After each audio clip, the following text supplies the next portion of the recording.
Hello, beautiful people, and welcome to a video on the upcoming banners. Boy, have we got things to talk about today. Character banners, we have Chiori and Itto with the 4 stars Dori, Gorou, and Genshin. Weapon banner, we have Udaku Misugiri, the new Chiori signature weapon, as well as Red Horn Stone Thresher, Ali Hunter, Ali Flash, Dragon's Bane, Fav Codex, and the Bell. And we have our first Chronicled wish, which we will talk about as well. Let's go through these one at a time though, starting with the character banner. Well, usually for character banners, I talk about the 4-star and the 5 stars relatively separately. I can't really do that here because the fact that those 4 stars are specifically on this banner changes things a little bit. Itto and Chiori, and I haven't done an Ask as a Jeff Itto, and I don't think I'll do one because I feel like not enough has changed since his last rerun. Itto's a relatively strong character if you have the pieces that make him work, and definitely more on the weaker side when you're missing some of the pieces to make him work. One of those pieces is Gorou Constellations. So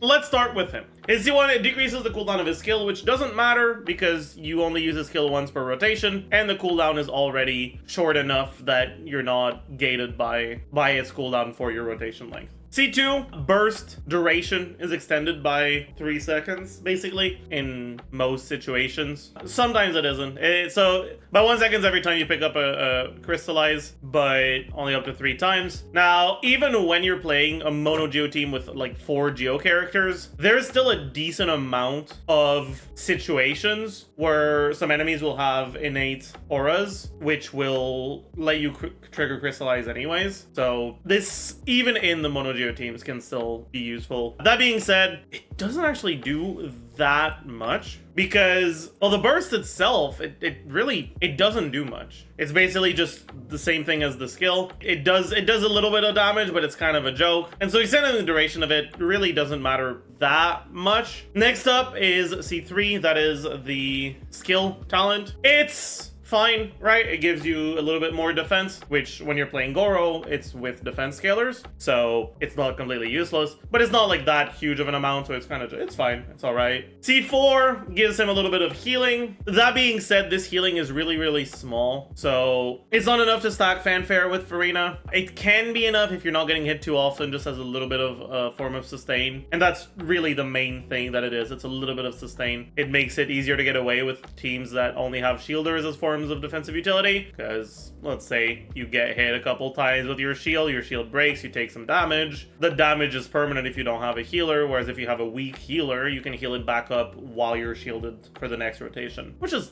fine. That being said, it's not even that great. C5 is pretty shit. It increases his burst talent level, but that only affects the burst damage, which is kind of whatever. And then C6 is his one real constellation. You gain crit damage after using your Scalar Burst. I'd say that pre-C6 Gorou is a pretty good option for Itto teams, but Itto teams without C6 Gorou are, you know, they're weaker, obviously. He still does enough for those teams to justify his slot in the team, but the teams overall aren't that strong. With his C6, the teams do become a decent amount stronger, and they're all right. One thing that I will say for those of you that have played Farazan without C6, while Gorou's C6 is good, it doesn't do nearly as much for him as Farazan's C6, and so playing non-C6 Gorou doesn't feel nearly as bad as playing non-C6 Farazan, because Farazan you have the crit damage, but then you also have significantly better energy generation and more damage from the C6,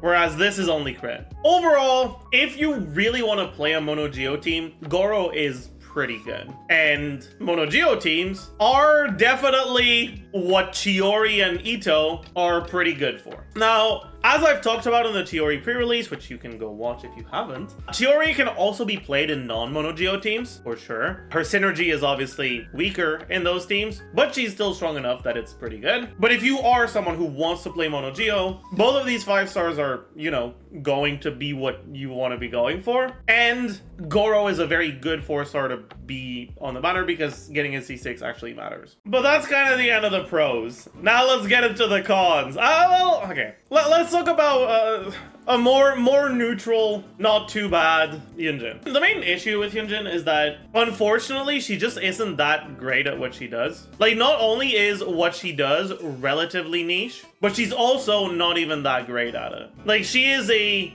dedicated support that can only really do one thing, which is buffing the damage of your normal attacks. And even with characters who are perfect for her, right? Characters that only do damage with their normal attacks and that attack fast and that have a bunch of multi-hits, she's just one of the viable options at best, right? She's never like meaningfully above the other options. That doesn't mean she's unplayable. She still has a place. She can be used in Yuimiya teams. She can to some extent be used in Wanderer teams, but it's definitely not like the best possible thing. In any case, let's go through her constellations very quickly. C1 doesn't do anything. E cooldown doesn't matter because you don't generally want to use 2 E's per rotation. C2, you get normal attack damage bonus from using your burst. It's alright. C3, you get burst talent level. It's fine. It gives you, again, a little bit more damage on her buff. C4, she gets defense, which is, you know, it's alright. It gives her a little bit more damage on her buff. C5, pretty useless. Doesn't really do anything. It's the E talent levels, which don't matter too much. And finally, C6 gives you attack speed, which effectively, again, just makes her buff a little bit better. Effectively, you can look at it this way. Her C2, 3, 4, and 6 are all basically the same constellation, just repeated. They're all relatively minor increases, but they stack up, so the difference between a C1 and a C6 Yunjin is still noticeable. Overall, she is fine. She's a very niche character for sure. She only works with a very select few carries. And even with those carries, she's not like necessarily all that insane. But if you like her and you want to play her with one of those, then that's fine. And then finally, we have Dori. Effectively, her constellations from 1 to 5 don't matter, and her constellation 6 is actually really good. Dori is a unit that is very energy hungry, that has pretty poor elemental application, and that doesn't really offer too much outside of healing, which makes her not that great in Hyper Bloom because she doesn't have great uptime on her electro application and she's energy hungry, so you have to sacrifice EM to build some ER or to use an ER weapon. So she's almost always in Hyper Bloom a downgrade to Kuki. It's basically the same thing for Quicken, and I mean there's a reason why those are the main 2 teams where you see Kuki. An electro healer that doesn't do too much outside of just healing and being electro just doesn't tend to be that great in other archetypes. So she's effectively generally just a worse version of Kuki. Now her C6 on the other hand, it gives her the ability to be an on-fielder. So she gets an electro infusion for 3 seconds after using her skill, and her skill base cooldown is 9 seconds, but every time you trigger a basically electro reaction on Dori, its cooldown is decreased by 1 second, and that can only happen once every 3 seconds, but you can basically trigger this twice over a 3-second window. And then if you use her on Thundering Fury, you can also get another 3 cooldown reduction procs over a 3-second window. So she reduces the cooldown by 5 seconds, makes it about 4 seconds. So you basically use your E, attack for 3 seconds, use your E, attack for 3 seconds, because the E has animation time, right? And she can actually be used as a carry like this. And unironically, she's a pretty decent carry, not because her damage is all that insane, but because the other part of her C6 is when normal attacks hit opponents, all nearby party members will heal HP equivalent to 4% of Dori's max HP. That is a large amount of healing. And being able to consolidate a Quicken / Hyper Bloom carry that does whatever amount of damage with the healer role is really valuable in Farina teams who don't tend to have the greatest healer options for Hyperloom archetypes, right? Usually you kind of have to run Baiju, and using her lets you run, instead of using an electro carry like Kutsing or Sino and then running double Dendro Nahida Baiju, you can use her and then run Nahida Official and get more damage from the rest of your team than you would if you were to use a carry that doesn't heal. Effectively, her role consolidation makes it so that even though her damage numbers are lower, she's still actually pretty decent in the role, or in those teams. Is she amazing? No, I mean, she's all right. I think she's fine. Like, it's definitely strong enough to clear, and honestly, strong enough to be relatively competitive. As it turns out, Fischl and Nahida and Farina tend to do a decent amount of damage, and, you know, they're all pretty good units. But yeah, so overall, pretty good stuff. But everything else is pretty bad. And if you aren't interested in playing Dori carry, then none of this will matter. Now that we've talked about each of these units individually, let's examine the banner as a whole. Gorou doesn't really gain anything from C0 to C5. Well, technically he has a C3, which isn't bad, but like, he doesn't gain an incredibly meaningful amount of value from C0 to C5. So unless you actually do make it all the way to C6, him being on the banner is irrelevant. Yunjin, if you actually do use her, can get a little bit of value for constellations, that's fine. And Dori, relatively similar to Gorou, except she's also not good at C0, unlike Gorou can be. Overall, for a new player, honestly, none of these units are that great. An actual new player that sees Itto and is like, oh, I like this character, I want to play him. This is a relatively decent banner, because if you actually do get Itto, you can then keep wishing, but on the Chiori banner, to try to keep getting Gorou constellations and to try to get Chiori. It's relatively coherent, but Nonogeo isn't that popular, partly because it's not that great unless you have all the pieces, but also partly because there's just not a lot of team variety you can do with Monogeo, and it can get repetitive, and a lot of the units that you use in Monogeo aren't used in other teams. And so I wouldn't recommend for a new player to wish on this banner unless they just really like one of the characters. But from a meta perspective, like in terms of what would be good for an account, I don't think these are very good banners for new players. Now let's take a look at the weapon banner. Ali Hunter used to be pretty good because it was Fischl's best bow, because Stringless gives EM, and EM wasn't very good on Fischl. EM is now pretty good on Fischl because of Aggravate, and that made it so that Stringless is now, instead of being worse than Ali Hunter, generally about as good at equal refinement. Stringless is easier to get refines for because you can get it from the standard banner, which means that it's relatively likely that you already have a Stringless and maybe even some refines on it already, which would make Ali Hunter not really an upgrade for anyone on your account. Ali Flash is Bennett's best 4-star option if you don't need the ER from an ER substat weapon. It's got higher base attack than the 44 types, like Prototype Rancor, Blacklift Longsword, Sapwood Blade. So it's not bad to get, it's fine. Fav Codex can be pretty good on some characters. Dragon's Bane is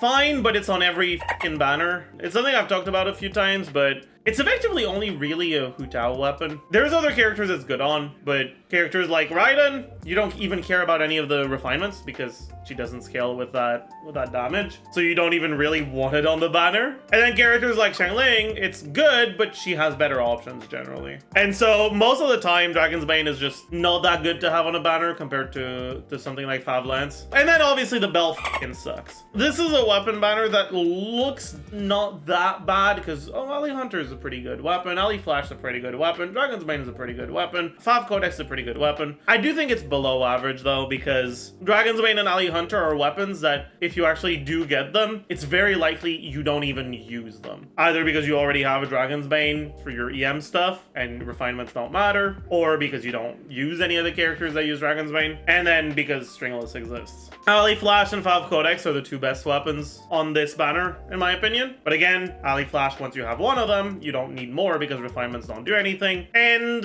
Fav Codex is nice, but it's the highlight of the 4 stars here. And then the bell is really bad. I think overall it's slightly below average for the 4-star. Then these are all right. They're crit stat sticks. Obviously, they're pretty good on the characters who use them as signature weapons. Outside of that, they're decent stat sticks. It is what it is. And now finally, the first official Chronicled Wish. I've already made a video on the Chronicled Wish, and I don't want to repeat everything I said over there. And so instead, we're going to go over the new information. New information, duration. The Chronicled Wish will be available for 3 weeks, as long as any other banner. Now, as a reminder, the fate points from the Chronicled Wish do not carry over between Chronicled Wish instances. Which means, if you don't have enough wishes, basically right now already, to guarantee going to pity twice, this f***ing sucks. It's terrible. The other new information that we have is the 4 stars that are going to be on the banner. So the event exclusive weapons that are from Mondstadt, so Ali Flash, Wine and Song, Middernacht Waltz, and Ali Hunter are going to be in. Then for the 4-star characters, it's only the characters from Mondstadt. Alright, so Mika, Rosario, Sucrose, Diona, Noelle, Bennett, Fischl, Amber, Razor, Kea, Barbara, and Lisa. Overall, this is kind of whatever. Mika is good for physical teams. teams that use Farina and really want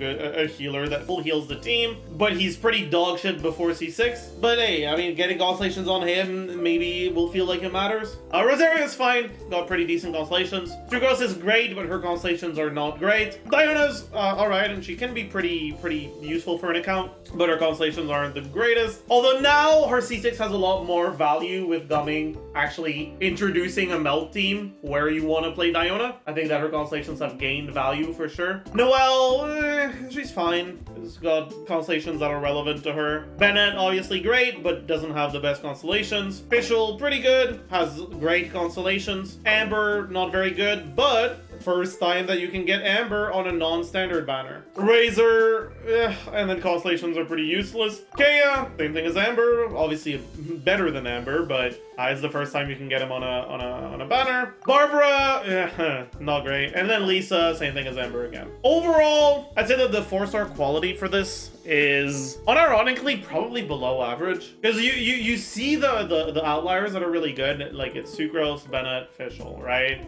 But if you actually take a second and look at all the 4-star characters, I'm gonna classify them in 3 different categories. Or okay, rather, if this one character was added to that roster of characters, would it make the average 4-star outcome better or worse? Better, similar, worse, better, worse, better, worse, better, worse.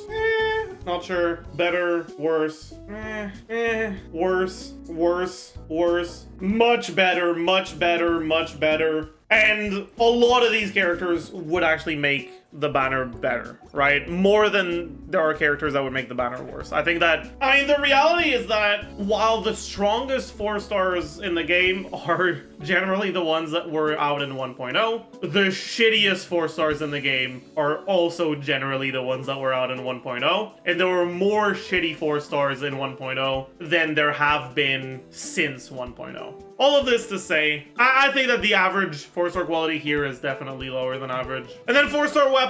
The fab weapons are here, which is obviously very pog, but a lot of the other shit weapons are as well. I'm not gonna go through all of these. But for the 4-star weapons, it's basically just the same thing as the standard banner. So overall, yeah, I mean, my thoughts haven't changed. I gave them the benefit of the doubt in my last video about this, that, hey, you know, if the duration of the Chronicled Wish is very long, then maybe it's not that shitty, but no, it's not very long. It is confirmed to be very short. It's a shit fucking banner. I'm not happy with this, but it is what it is. And yeah, so overall, character banners kind of suck for anyone who doesn't want to play Mono Geo, and is pretty alright if you do want to play Mono Geo. Weapon banner, a little bit worse than average, but not completely dog shit if you really want to get one of these signatures. And if you're going for Itto's weapon and you lose your 75 or your 37.5, 62.5 to the Chiori weapon, and you actually also end up getting Chiori, then it's not that bad because you're playing Chiori, right? Like, these characters are played on the same team, so losing the, I was gonna say 50-50, whatever. Losing the 50-50 to the wrong weapon will still improve your team, so it's not that bad. And then this character, this banner is an abomination. Like, obviously, if you really want to get any of these specific characters, you can still go for it, but it is worse than if it were an actual dedicated banner. But yeah, that's gonna do it for the banner review, and I will see you guys in the next one. Bye, YouTube.